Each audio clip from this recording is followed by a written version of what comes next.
Hey, it's Rod Khleif here, and today Brian and I are going to be talking about the strategies you need to utilize to go actually take action, success-related strategies, mindset-related strategies. And we also talked about different asset classes in real estate. I think you get a lot of value. I hope I see you there. Welcome to the Rental Property Owner and Real Estate Investor Podcast, brought to you by the Rental Property Owners Association, where real estate investors have found success since 1968. I'm your host, Brian Hamrick from Hamrick Investment Group. This episode is sponsored by Green Property Management, managing everything from single-family homes to apartment complexes in the West Michigan area. Find out more at greenpropertymgt.com. And RCB and Associates, helping real estate investors and small business owners navigate the complex world of health insurance and Medicare benefits at rcbassociatesllc.com. Hello and welcome to episode 529. My guest today is Rod Khleif, a name most multifamily investors already know. He's owned over 2,000 units, mentored thousands of investors, and built one of the most downloaded real estate podcasts in the country. Rod's story includes building massive success, losing $50 million in 2008, and then rebuilding it through mindset, discipline, and systems that actually scale. Today, we're breaking down what it really takes to survive market cycles and build lasting wealth.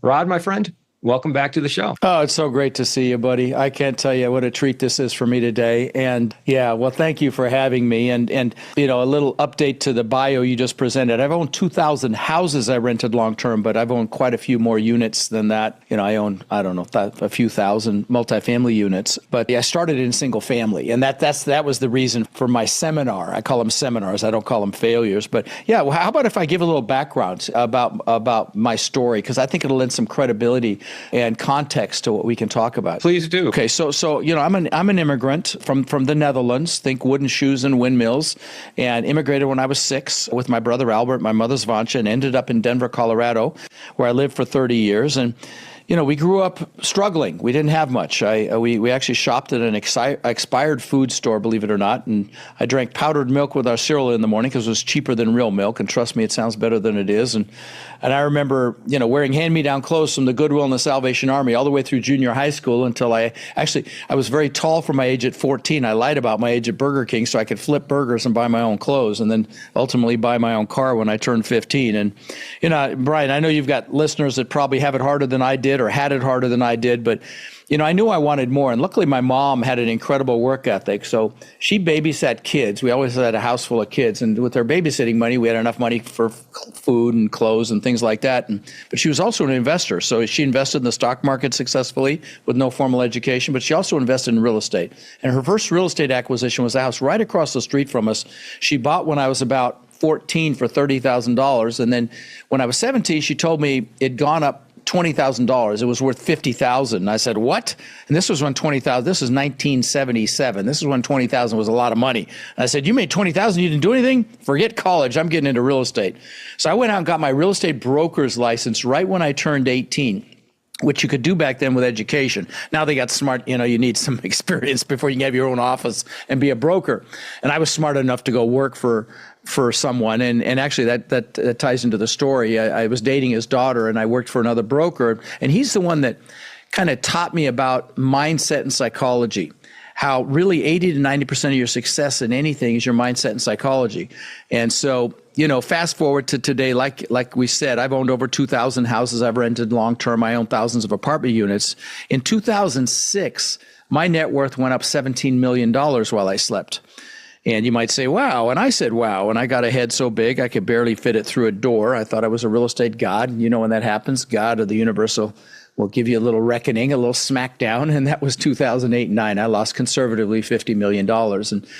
And so what I'm known for talking about on my podcast and, you know, my boot camps and events and things like that is the mindset it took to have, you know, 50 million to lose in the first place, but maybe more importantly, the mindset to recover from that. And, you know, and I've got some strategies that I teach that I'd love to share as to how, you know, I was able to recover. You know, of course, I hid under a rock for a while, but how I was able to pull myself up and, you know, move forward. I think that would be extremely helpful. I mean, we're coming off of a period not I mean, very different from 2008, the Great Recession, but still, I think a lot of investors have been struggling for the past couple of years. So yeah, that mindset would be very helpful. Yeah, there's $1.5 trillion worth of debt getting ready. I mean, basically, I think hitting next year that's coming due. And, in our business, you can get a 30-year amortization, but you get a much shorter term. And these terms are coming due. And, if your debt is coming due, you have two options. You can sell or you can refinance. Well, sales are down about 90%. And refinancing, you've got to meet debt service coverage requirements, which I'm sure you talk about on your show here, your property's ability to service the debt. And it's just very, very challenging. And so we're going to see some opportunity here, Brian, and I think in multiple asset classes, actually, but definitely multifamily. Has been a meltdown in multifamily. And, we both talked about some challenges we've both faced in that arena. But yeah, so mindset. If you come to one of my boot camps and did you ever sit on a panel at one of my boot camps, Brian? Did you ever come to one back in the day, like years ago? No, I've been part of your mastermind group, but I've never actually sat on a panel. Okay, because I used to have people like yourself, very seasoned, experienced professionals, come and speak to my students at my boot camps. But now it's all my students. I've just been so blessed. My students are so successful. Can I brag for a second? Oh, please go ahead. Yeah. So I was telling you before we started recording, my coaching students, my warriors, my mentorship students we're pretty sure it's close to 300,000 units at this point. We're counting, and we're well over, I think, 275,000, but we're missing a bunch. But so that's just multifamily. They own thousands of self-storage units, tons of senior housing facilities, which I'm getting into as well, mobile home parks, industrial flex space. They're building things. It's just crazy how powerful that group has become. But anyway, so if you come to one of my boot camps, I pretty much just do virtual ones now, and I have one every couple of months, and I don't sell anything there, but the first thing we do is goal setting on steroids. How do you get anything if you don't know what it is? And it's the same thing that I did when I lost everything. I reassociated with my goals because, of course, it's very easy to focus on what you've lost. You've got to focus on what you want, not what you don't want, because, focus is a real powerful piece of this. And whatever you focus on gets larger, both positive or negative. So the first thing I did was reassociate with my goals, but that's the first thing you should do if you're listening and you haven't taken action yet. If you've got a W-2 job or maybe even own a business, but you're not where you want to be, do your goals. In fact, on my link tree, it's rodslinks.com. I do a goal setting workshop, the same one I do at my boot camp. It's at the bottom of that link tree. So even if you're not interested in doing anything with me, or maybe not even interested in what I teach, that here's the sad reality. People spend more time planning a birthday party than they do designing their lives. And doing your goals is designing your life. So that's the first piece, because you've got to create what Napoleon Hill in his book, Think and Grow Rich, calls a burning desire or hunger. You got to want it, right? And so goals are how you do that. And that's how you push through fear and limiting beliefs. But again, if you go to rodslinks.com, at the bottom is my goal setting workshop. There's a guide you can download. I'm not going to sell you anything, or come to one of my boot camps. The first thing we do, because it's the most important piece. But, if you've got an average ability and you create a burning desire, success is inevitable, okay? And so, you've got to be hungry, you've got to want it, and you got to get pictures of your goals, vision boards, whatever, but that starts with goals. And then the next piece, Brian, is and that's what I did. I reassociated with my goals when I lost everything, but the next thing is you have to make a decision. And for me, the decision was, all right, crawl out from under the rock you were hiding under because you feel bad, and go make something happen. Okay, no more feeling sorry for yourself. And, if you're listening and you haven't taken action, you've got to decide that maybe it's time. And see, once you make a decision, then you're committed. And I'm not, by the way, when I say decision, I'm not talking about dipping your toe in the water, or, I'm not talking about 1 foot in, 1 foot out. I mean, it is done when you make that decision. Great analogy for a decision is if you're going to attack the island, you burn your ships because you're taking their ships home. That it's done. It's a decision. And then you're committed. And once you're committed, you're like a train on a track. Motivation will get you started, but it's that commitment that gets you going. And so I just decided, when I lost everything, okay, enough's enough. Get off your butt, go make something happen again. And then that ties into the next piece, which is you got to take the first step. Okay. Dr. Martin Luther King said, you take that first step in faith and the next step will be revealed, right? And even Lao Tzu, thousands of years ago, said the journey of 1,000 miles begins with a single step.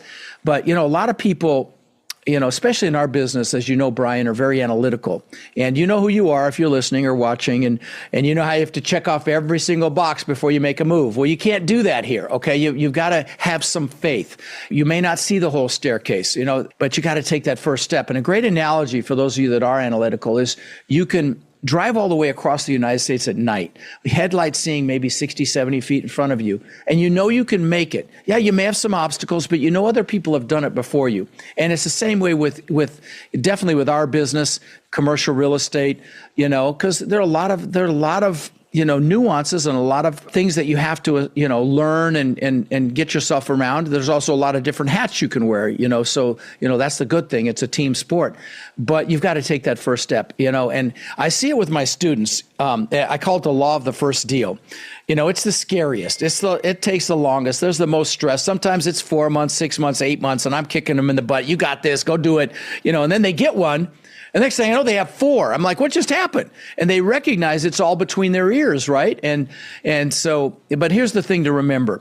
Don't fear failure. Those of you that know who you are, like I said, and so I will tell you, analytical people are some of the most successful people in our business. Would you agree with that, Brian? Well, yeah. I mean, it takes a lot of heavy analysis to do what we do. Exactly. It's empirical. A lot of it's numbers. Yeah. I mean, and so an analysis, right? But you got to actually take that first step. And and a lot of people are analytical, fear failure. Don't fear failure, fear regret. Fear being in the same place you are right now 2 or 3 years from now, unless you absolutely freaking love where you are right now.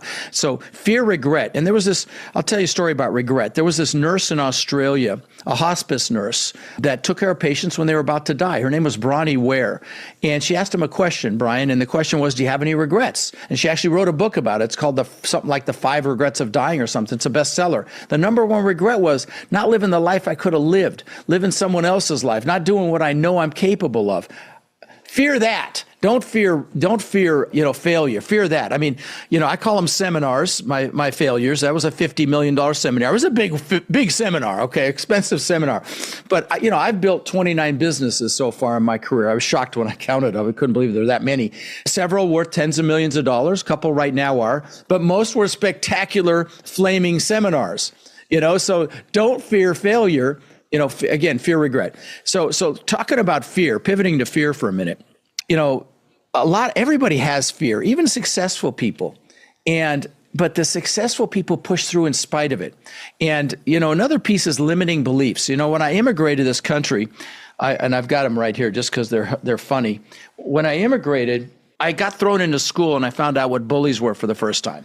And then my mom, proud Dutch woman that she is, sent me to school in these wooden shoes. And these are the actual freaking wooden shoes. We found them when we put her in assisted living. So she sent me to school in those and these leather shorts here that the Germans wear for Oktoberfest. So I got my ass kicked again. Oh, God, yeah. That was like crack cocaine for the bullies.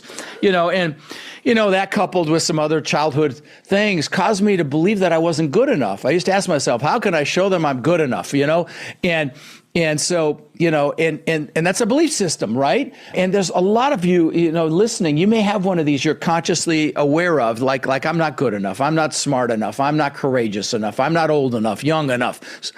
Another one was I'm not analytical enough. That was another one of mine. I don't have enough money. I don't have enough time. But see, the thing to remember is that the reason the acronym for belief systems is BS is because 99% of them are BS, but we believe they're real. And so if you're consciously aware of one of these, drag it out into the daylight. I used to be afraid to raise my hand in front of 10 kids in a classroom, and now I speak in front of literally thousands and thousands of people a year in freaking blue flip-flops, okay, and shorts very often, and because I dragged that BS out into the daylight, I recognized who I am, and like everybody, I'm a gift from God, and I had to come to that realization. So if you have a limiting belief that you're aware of, drag it out into the daylight, look at it with your adult rational mind, and it will dissipate, but you got to consciously do it. And sometimes you're not aware of them, but if you are, you can absolutely get rid of it, and you should. The next piece, I'm blessed to host the largest commercial real estate podcast really in the world at this point, and tens of millions of downloads, and it just blows my mind, candidly. But it's a real blessing. But I listened to 2 podcasts. In fact, I was listening to one of them this morning when I was driving back from Miami, Brian. But one of them is Joe Rogan. I was listening to Elon Musk on Joe Rogan. Fascinating conversation today. But I listened to Joe Rogan and I listened to Tim Ferriss because I want to get both sides of the aisle. I'm definitely on one side, but I try to stay balanced. And on Tim Ferriss Services show, he interviews the best of the best in the world. Best athletes like swimmers like Michael Phelps, actors like Hugh Jackman, Jamie Foxx, Ed Norton, Arnold, billionaires like Ray Dalio, heads of the largest companies in the world like Zuckerberg. And what he does, it's fascinating intellectual conversation. He deconstructs their success. So he looks at their success and deconstructs it and talks about that. And I started to hear a pattern. And we're talking about focus now for a minute. They almost all meditate. What does meditation enhance your focus, right? See, focus is power. Where focus goes, energy flows. And I will tell you, the most successful people on the planet are the ones that have the highest degree of focus. And like I said earlier, whatever you focus on gets larger, both positive or negative. You know, I get people that call me and say, how do I get out of student loan debt? I'm like, wrong question. How do you make so much money that debt's irrelevant? It's the right question. You know, they asked Mother Teresa if she was anti-war when she was alive. Anti-war. She said, no, I'm pro-peace. Right? I mean, you get the analogy there. But you know, it's so easy to focus. Like I said, it would have been easy for me to focus on my failures, but instead I focus on my goals. And so just keep that in mind. Very, very important. But yeah, it was fascinating when I saw that all these best in the world at what they do, people, they meditate. And again, it's a focus thing. I'd like to take a moment to tell you about Green Property Management. Not only do they manage everything from single-family homes to apartment complexes in the West Michigan area, they also manage my entire portfolio. So I can tell you from personal experience that their unique flat fee management style is worth a closer look. If you feel that your property isn't operating to its fullest potential, then Green Property Management can help you take a holistic approach that will save you money, eliminate your headaches, and increase your net income. And if you're a property manager interested in applying Green Property Management's model, give them a call at 1-866-95-GREEN or visit them on the web at greenpropertymgt.com. If you're thinking of leaving your W-2 job and becoming a full-time real estate investor, one of the greatest costs you must consider is healthcare for you and your family. When I made this transition myself, I found the whole healthcare insurance process to be confusing and frustrating. That's why I'm glad I met Chad Creasy at RCB and Associates. Chad is a professional health insurance agent who helps real estate investors and small business owners understand and choose their best healthcare options. And best of all, his services are covered by the insurance company and won't cost you a dime. If you live in Michigan and are expecting a change in your healthcare insurance coverage for any reason, or losing employer coverage or transitioning into Medicare, then you owe it to yourself to contact Chad Creasy at rcbassociatesllc.com.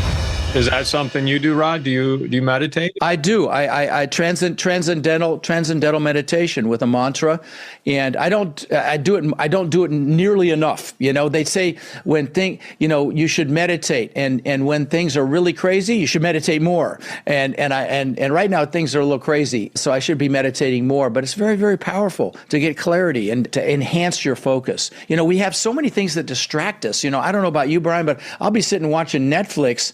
And I'll be scrolling through social media at the same time. And, you know, that kills your focus. So focus is the next piece, is super, super important piece of our business as well, and really life in general. Just a couple more quick pieces here. Just again, if you're listening and you haven't taken action yet, these are like the pieces of that process that you have to implement to go, you know, get out of comfort. Maybe you're comfortable and the comfort zone's a nice warm place, and we all know nothing grows there, right? So you got to use these pieces. The next piece would be to play to your strengths. You know, the beautiful thing about our business, as Brian will attest, is there's multiple hats you can wear, and it's a team sport for the most part. You're not going to go, you can go out and buy a bunch of houses on your own, but you're not going to buy a 100-unit apartment complex on your own, most likely. You're not going to buy a larger, $10 to $20 million retail strip center or some other commercial asset. You'll have other people involved. So the key here is to play to your strengths. And there's a lot of different hats you can wear. Maybe you're the person that finds the deals. Maybe you're the one that underwrites it, the analytical person. Maybe you're doing both of those. Maybe you've got some construction experience and you can, or property management experience or asset, any management experience, and you could asset manage the asset after you buy it. Maybe you're a mouthpiece like me and you raise money from investors. So there's just a lot of hats you can wear, but the key is to play to your strengths. Your strengths are your greatest assets. And that's what I want to just elaborate on, because, so many people will tell you to build your weaknesses. but don't focus on your weaknesses. I would tell you, if you hire a line or partner for your weaknesses and you focus on your strengths, I'll tell you, those are some of the best partnerships I see. You get an analytical person with an outgoing person. Sometimes you'll occasionally find somebody that's both, but usually it's one or the other. And those are a match made in heaven. And here's the other thing. When you're playing to your strengths, you love what you do because you're good at it. And when you're playing to your strengths and other people on your team are playing to theirs, success is inevitable. And so, if you're not sure what your strengths are, you can do a personality profile. Tony Robbins has one called the DISC profile. There's a Myers-Briggs, But I would tell you, don't live someone else's life. Live your life. Do what you love, which you will be doing if you play to your strengths. And the other reason it's important to focus on your strengths is, if you are, you'll be passionate about it. You'll be passionate about what you're doing, and people want to be around people that are passionate, and that passion is how you can influence people. And influence is required in our business to influence, brokers, sellers, investors, and so on and so forth. And if you love what you do and you're passionate, it'll be much easier to influence. And if you love what you do, then, that passion is the fuel, and that passion breeds creativity. It breeds innovation and greatly minimizes, if not eliminates, fear. So, play to your strengths. And the last piece, do you want to interject anything? I feel like I'm on a soapbox talking about this. Why don't you give us your last piece, and then I'll ask you a bunch of questions. I'm kind of loading them up for you here. The last piece would be the power of your peer group. Okay. Get around people that want this. This is why my Warrior Coaching Program is so successful, because there's dozens of successful groups in there that have taken down deals. And when you do your first deal, you need to align with somebody that's already done it. So you can use the we word when you approach people and say, yeah, we own 300 doors or 400 doors. And that's how you take down your first deal, is aligning with somebody that's already done it. And so get around people. Go to your real estate association meetings. Go to meetup groups, because a rising tide lifts all ships. And very often people will default to a peer group they went to school with, or a peer group that they work with. And those people may have their own limiting beliefs and fears, and they will hold you back because of those limiting beliefs or fears. So you have to be really careful who you allow to influence you. And sometimes it's family. I'm going to tell you, love your family, but proactively choose who you allow to influence you. Get around people that want more out of life. People that'll push you, they'll hold you accountable. People that think what you think is hard is easy. Like Brian was mentioning, he was a member of my mastermind. I formed that mastermind so I could be around people that thought what I thought was hard was easy. And it was a wonderful environment. I'm thinking about reigniting it again. It was just like herding cats back in the day, but I would love to get together and see what everybody's up to. So I may. But again, it's because I wanted to be around people that thought what I thought was hard was easy. It's the old adage, if you're going to play tennis, do you want to play somebody better than you or worse than you, right? And so pay attention to who you allow to influence you. It's super important. I remember when I was losing everything, I was in Tony Robbins' Platinum Partnership. And I was around people that were literally killing it in that crash. They were thriving back in 2008 and 9. And they're like, get up, you big puss, go make something happen. Quit feeling sorry for yourself, right? That's who you want to be around, when things get tough. And so, again, pay very close attention to who you're around. You show me your 3 best friends, I'll show you who you are in every aspect of your life, your health, your happiness, your fitness, and definitely your finances. So pay attention to that. Talk to the people in our audience who are facing economic uncertainty right now. And let's take what you just said and put it in context for them, because I think there's a lot of people who are very uneasy because of technological changes. Maybe their job is threatened. Right now and you're talking to these people through your courses, your classes and everything, and your training. What are you hearing, and what do you say to that person who's like, look, I've spent my life being an engineer, and now I don't know if that job is going to be around. IT professional. I've got a ton of students that come from the IT field, very successful students, a ton of them. And that's going by the wayside. I was just listening to Elon Musk this morning on the drive over here from Miami. And he said that, the first jobs to go will be those digital ones that are where you're in front of a computer. Then after that, it'll be, what did he say? The people moving atoms is how he described it, because his brilliant self, but the people that are, that are plumbers and electricians, drywallers, roofers, painters, things that are actually, doing stuff, physical. But all these other digital jobs are going by the wayside. And so what I would say to you, if that is you, you better think about reinventing yourself, and you better pick your vehicle and think about a vehicle that is sustainable. And if it's real estate, Brian's got a great conference coming up, Midwest Real Estate Investors Conference in Grand Rapids, Michigan in April. I'm sure he's told you about it. It's fantastic.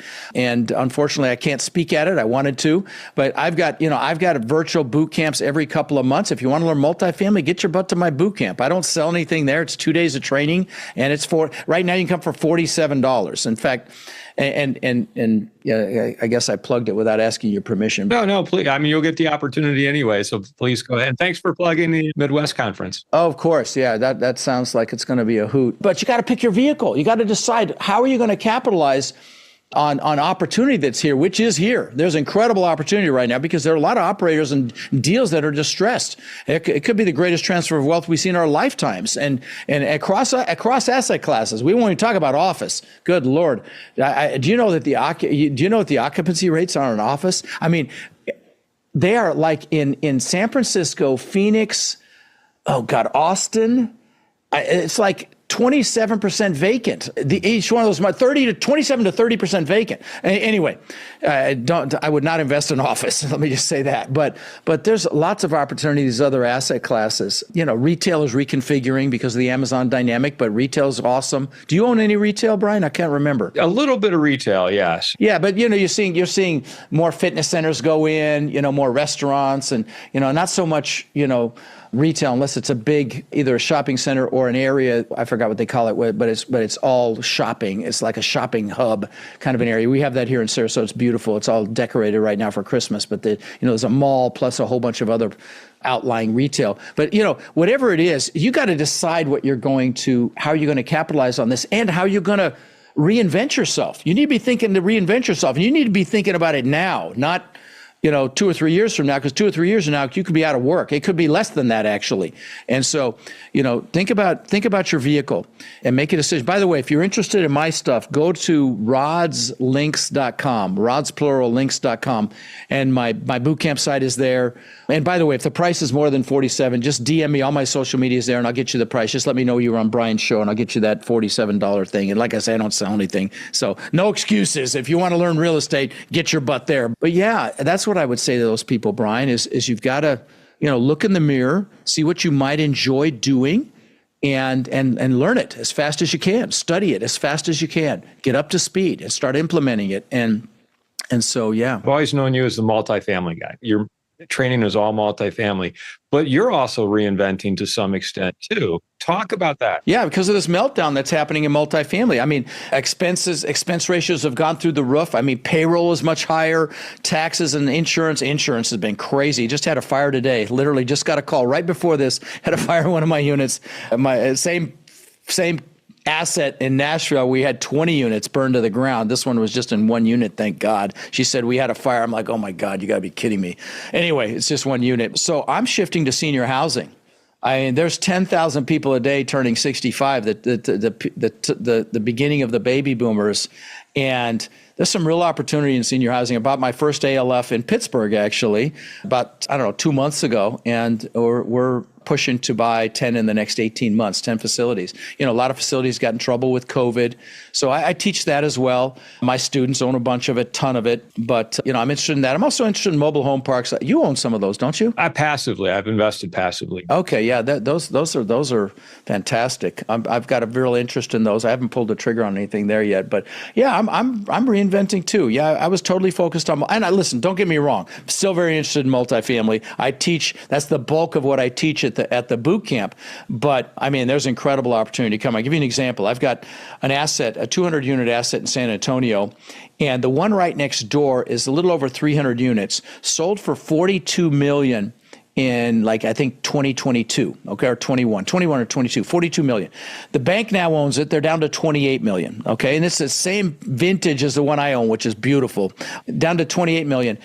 We will take a look at it if they get down to 24. So this gives you this is the kind of stuff that's already happening out there in our world. So again, incredible discounted opportunities are upon us already. And I think it's going to be even more next year in 26 because, Powell's just not dropping the rates quick enough. So, so there's a lot of opportunity coming. So if you're in a job that you think could be downsized, eliminated because of AI, take a hard look at real estate. There's a tremendous opportunity here. Rod, once again, let our listeners know how they can find out more about you, get a hold of you, take your training. I'd highly encourage you, if you're interested in real estate, to listen to my podcast as well. I'm like I said, I'm blessed to say it's the largest one out there, and it just blows my mind. And so you could go to rodspodcast.com, or you could go to my Linktree. And by the way, at my Linktree, I've got a bunch of free books, and they're best-in-class books. They're not a bunch of crap. They're really, really good books about financing, about syndication, about hiring a property manager, questions you should ask before you invest in a general partnership as a limited partner. Just a whole bunch of books. They're free. So that's rodslinks.com. If you're driving, text the word links to 72345. Text links to 72345. And my bootcamp site is there. And also my namesake site, rodkhleif.com, a lot of free stuff there. But also, again, the goal setting is there. But down at the bottom it's an hour long. Have your spouse do it. Have your kid, if they're over 10 years old, do it. I'm not going to try to sell you anything. There's a guide you can download. Help them design their lives. It's very, very powerful. You'll leave extremely motivated if you do it. But Rod's links. And thanks, buddy. I appreciate it. How are you using AI? We've done some really funny stuff, like we show an interview where I'm a baby and my guest is a baby. That was hilarious. We've also done, where I'm the big hairy guy. You've seen those hairy guys on, where they're talking like a Bigfoot. We've done that, which was hilarious. But no, I'll tell you, I'm doing a presentation Wednesday night on buying properties, no money down, because it's real. I've purchased thousands of units with none of my money out of my own pocket. I had GPs come in and co-GP with me that put money in, but lots of strategies. But I had AI write that for me. Write a lot of it for me. It was like, I'm like, I got to create this. And my daughter works with me. She's brilliant, and she's like a ChatGPT genius. And I said, hey, can you create something? And literally, I had it in like 5 minutes. It was in my inbox, an outline for this presentation I need to do Wednesday night. I'm like, oh, hallelujah. And then there's AI that can turn that into a cool PowerPoint within seconds. And it's incredible. And so, in fact, I was talking to her about it this morning. I said, I want to think about how we can utilize it more in ops, in our operations. I've got 2,000 coaching students around the country. How can we add more value to them, streamline what we do, be more effective? And, the focus is always to try to add more value. The most successful people on the planet focus on adding more value. Tony Robbins calls it CANI, constant and never-ending improvement. And we try to live by that. So the last time you were on the show, that was one of your takeaway messages, was just add value, add as much value as possible. And I want to thank you for coming back to the show and adding even more value today. Thanks, brother. It's so great to see you. I want to thank everybody for listening to this episode. I'm your host, Brian Hamrick from Hamrick Investment Group, and you can find out more about me by going to higinvestor.com. That's higinvestor.com. This episode was sponsored by Green Property Management, managing everything from single-family homes to apartment complexes in the West Michigan area. Find out more at greenpropertymgt.com. And RCB and Associates, helping real estate investors and small business owners navigate the complex world of health insurance and Medicare benefits at rcbassociatesllc.com. You've been listening to the Rental Property Owner and Real Estate Investor Podcast, brought to you by the Rental Property Owner Association. You can find out more at rpoaonline.org. If you enjoyed this podcast, please go to iTunes to subscribe, rate, and review.